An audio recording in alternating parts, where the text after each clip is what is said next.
Hi everyone, have you ever noticed the smell from your food from the kitchen, and when you cook it the smell of richer smells or go around the house? Or why the balloon deflates where you slow without popping? And these everyday events happen from two chemistry processes, diffusion and diffusion, and let's break them down.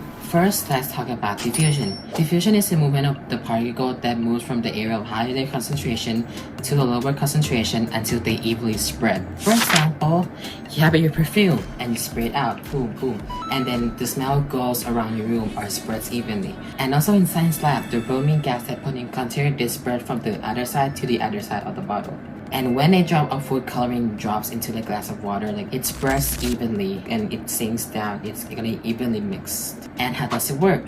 Diffusion occurs when particles in gases and liquids are always moving. In gases, the particles move faster and they have more spaces to spread. But as we move to liquid and solid, the reaction of diffusion is more slower because the particles are more tightly packed and it's harder for the particle to diffuse. And what affects how fast diffusion happens? There are two key main factors. First, temperature. Temperature with higher temperature gives particles more energy, making it to move faster, and it speeds up the diffusion rate. Two, molecular mass.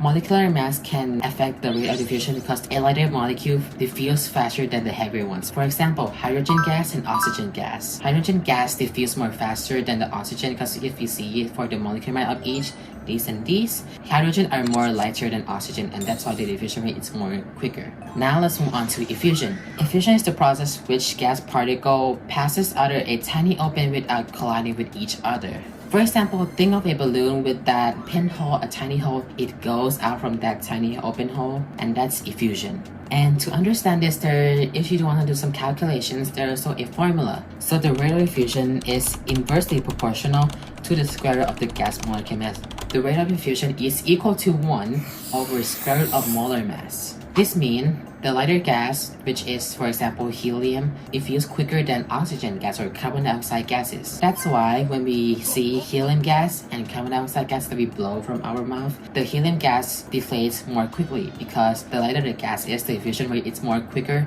than the one that's heavier. And why is this important? Why would you use diffusion and infusion in your life? Okay, to make a point of this, diffusion and infusion help us many things, and it's a very general basics that you can see, or it's a very general thing you can see in your life. Like for example, first, oxygen that spreads in our lungs that keep us breathing, and gas leaks that can be detected in industries using infusion-based methods. Vacuum sealed food packages prevent gases exchange to keep the foods fresh and there's no air getting into it.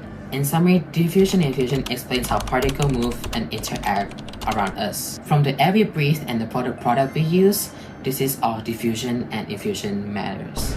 Science everywhere, stay curious and keep exploring. Thank you so much. Bye bye.